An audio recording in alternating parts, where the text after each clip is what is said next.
நாம் கேட்கக்கூடிய துவா அல்லது நமக்காக வேண்டி யாரோ ஒருவர் கேட்கக்கூடிய துவா நம்முடைய வாழ்க்கையின் மிகப்பெரிய திருப்புமுனைக்கு காரணமாக ஆகிவிடும். எனவே தான் நண்பர்களே, துவாவை நாம் சாதாரணமாக எடை போட்டு விடக்கூடாது. நாம் கேட்கக்கூடிய துவாவாகட்டும் அல்லது நமக்காக வேண்டி யாரோ ஒருவர் கேட்கக்கூடிய துவாவாகட்டும், நல்ல துவாக்களை பெறுவதற்கு நாம் முயற்சிக்க வேண்டும். நல்ல துவாக்களை அதிகமாக அல்லாஹ்விடத்திலே கேட்க வேண்டும்.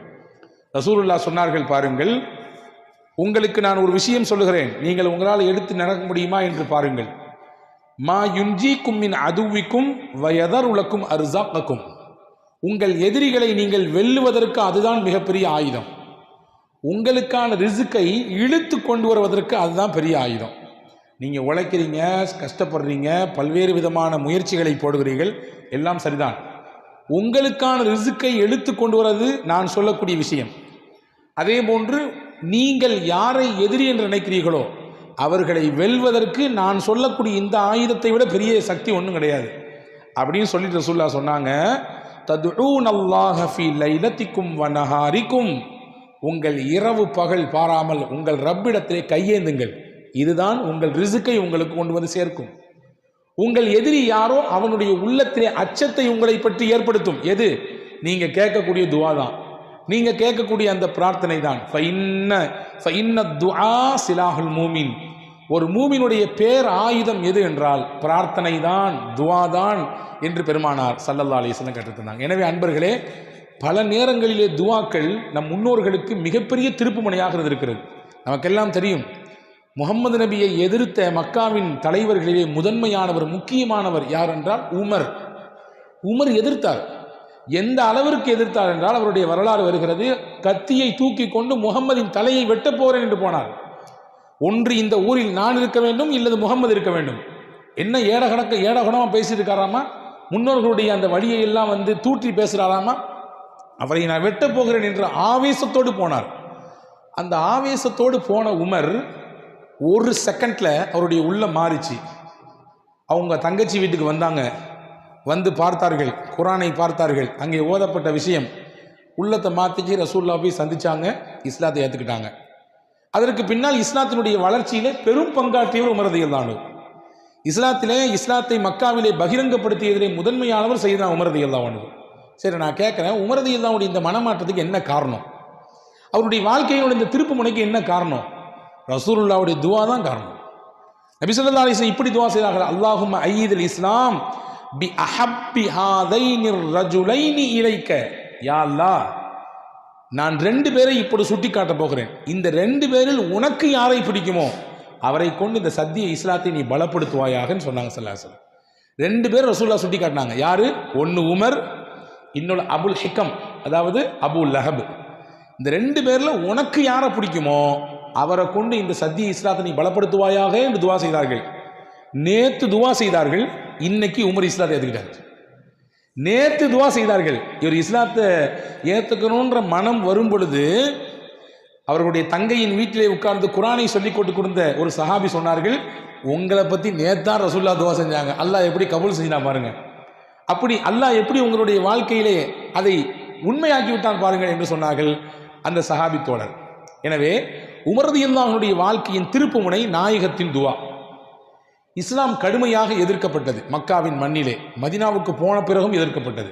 பல்வேறு இடைஞ்சல்களை இஸ்லாம் சந்தித்தது. உச்சகட்டமான இடைஞ்சலில் ஒன்றுதான் நாளைக்கு நாம் சந்திக்க இருக்கிற பத்ர் யுத்தம், நாளைய தினம்.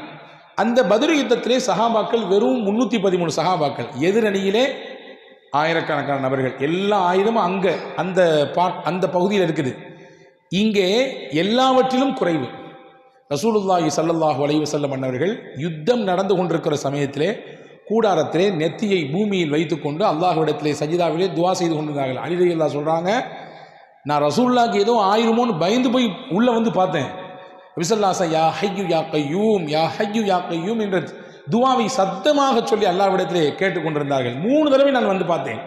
3 தடவையும் தலையை அவர்கள் உயர்த்தவே இல்லை, அல்லாஹ்விடத்திலே துவா செய்து கொண்டே இருந்தார்கள். சையதுனா அபூபக்கர் ரலியல்லாஹு அன்ஹு ரசூலுல்லாஹ் சொன்னாங்க, வல்லாஹு ல யன்சுரன்னக்கல்லாஹ் வல யுபகி வல யுபய்யிதன்னக்கல்லாஹ் அல் வஜ்ஹக. யா ரசூலல்லாஹ், நீங்கள் கேட்கக்கூடிய இந்த துவாவை அல்லாஹ் நிச்சயம் ஏற்றுக்கொள்வான், உங்களுக்கு உதவி செய்வான், உங்கள் முகத்தை வெளிச்சமாக்குவான், உங்கள் முகத்திற்கு சந்தோஷத்தை கொண்டு வந்து தருவான். இந்த போர் நமக்கு சாதகமாகத்தான் முடியும் நபியே, உங்கள் துவா நிச்சயம் பொய்ப்பித்து போவாது, அது மறுக்கப்படாத நபியே என்று ஹஜ்ரத் அபூபக்கர் ரலியல்லாஹு அன்ஹு ஆறுதல் சொன்னதாக ஹதீஸில் வந்திருக்கிறது.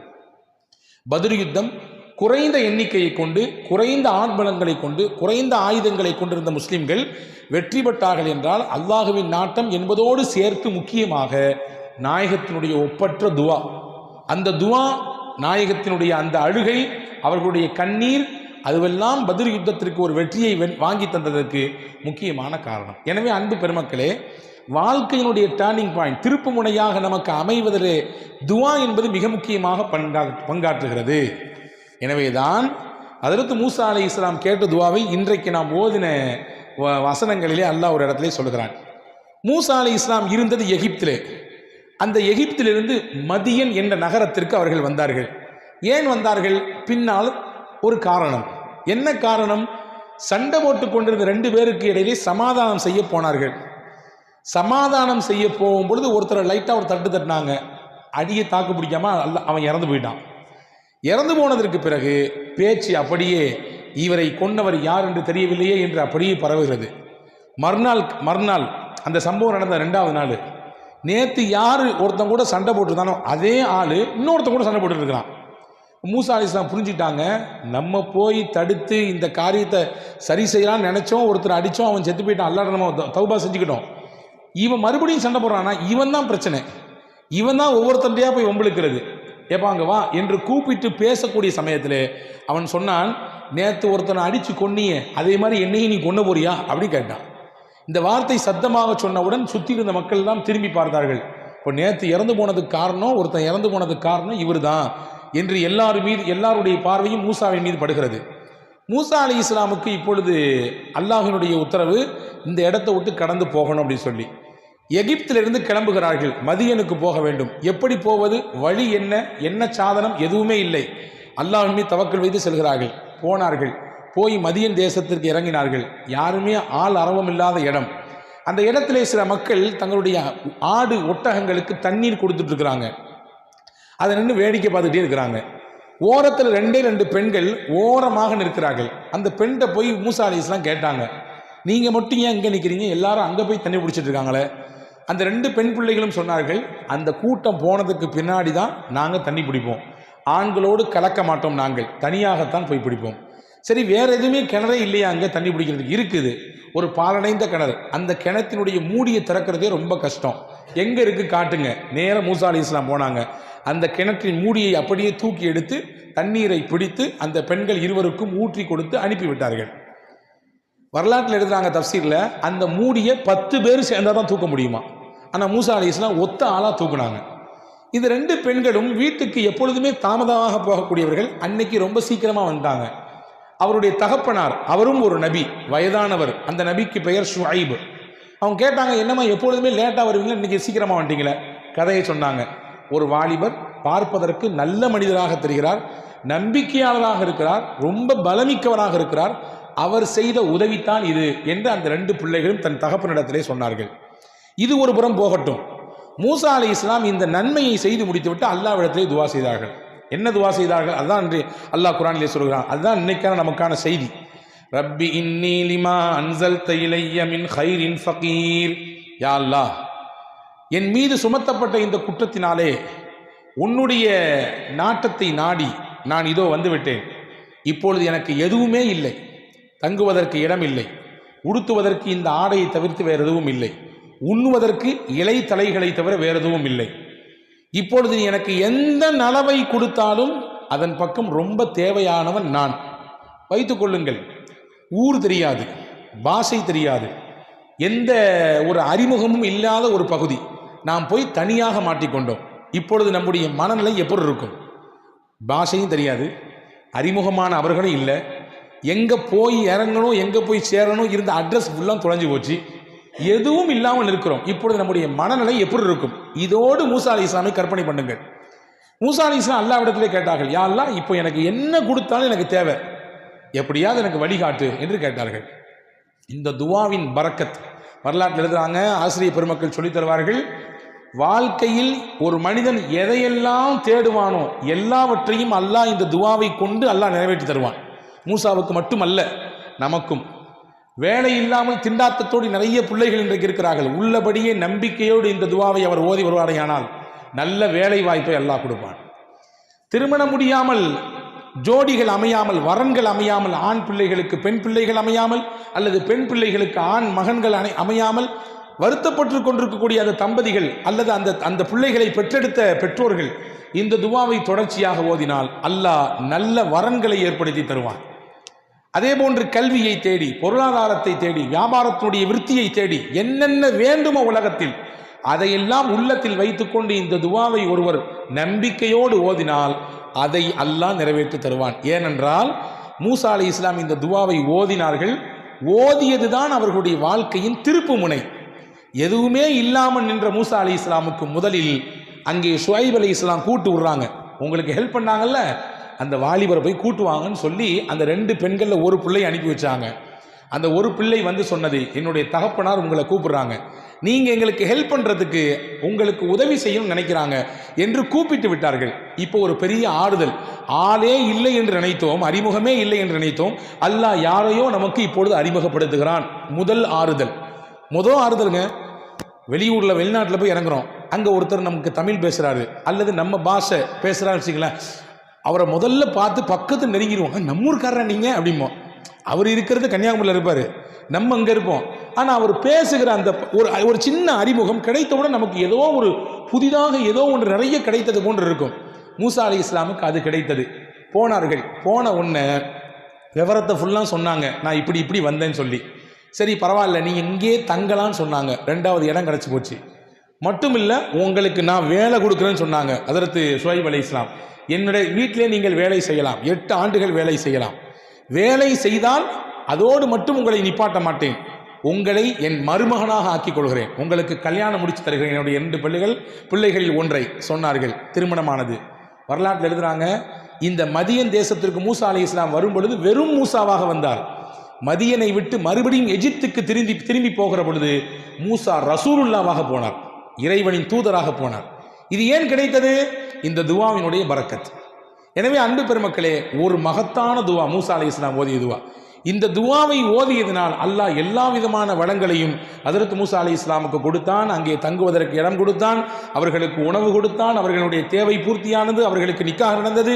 எல்லாவற்றையும் இந்த துவாவை வைத்து அல்லாஹ் மையப்படுத்தினான். எனவே தான் நான் சொன்னேன், சில துவாக்கள் இருக்கிறது, அந்த துவா தான் நம்முடைய வாழ்க்கையை இப்படியே புரட்டி போடும், நம்முடைய வாழ்க்கையினுடைய திருப்பு முனையாக, முன்னேற்றத்திற்கு காரணப்படியாக அது அமையும்.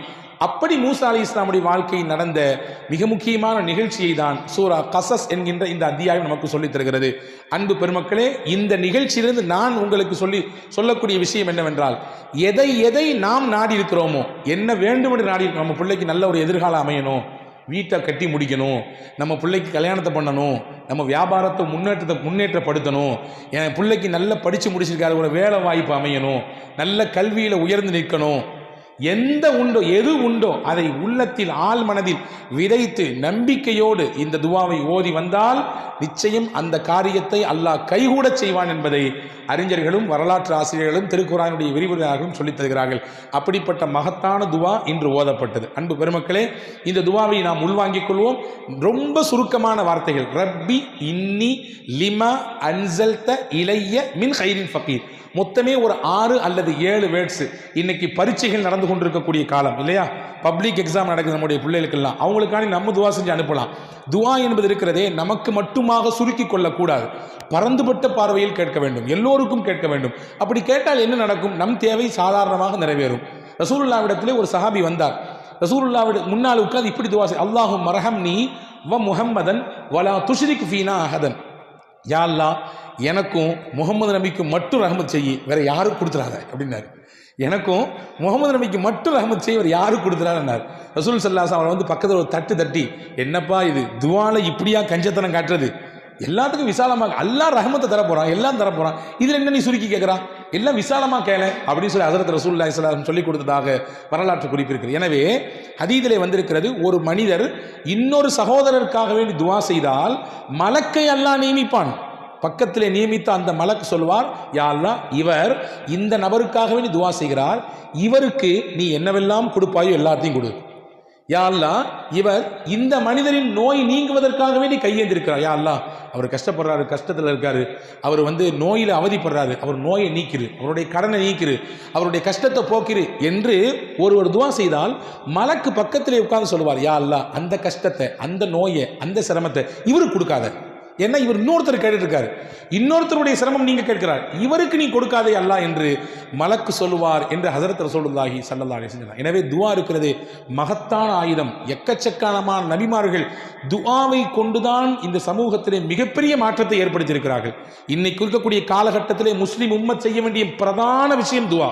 நம்முடைய நாடாகட்டும் அல்லது முஸ்லிம்கள் பாதிக்கப்படக்கூடிய பல நாடுகளாகட்டும், இங்கிருந்து நாம் என்ன செய்ய முடியும்? துஆ தான் செய்ய முடியும். உருக்கமாக அல்லாஹ்விடத்திலே கையேந்தி கேட்கிற பொழுது, அதுவும் இந்த ரமதானுடைய காலங்களிலே கேட்கிற பொழுது அதற்கு பதில் மிக விரைவாக கிடைக்கும்.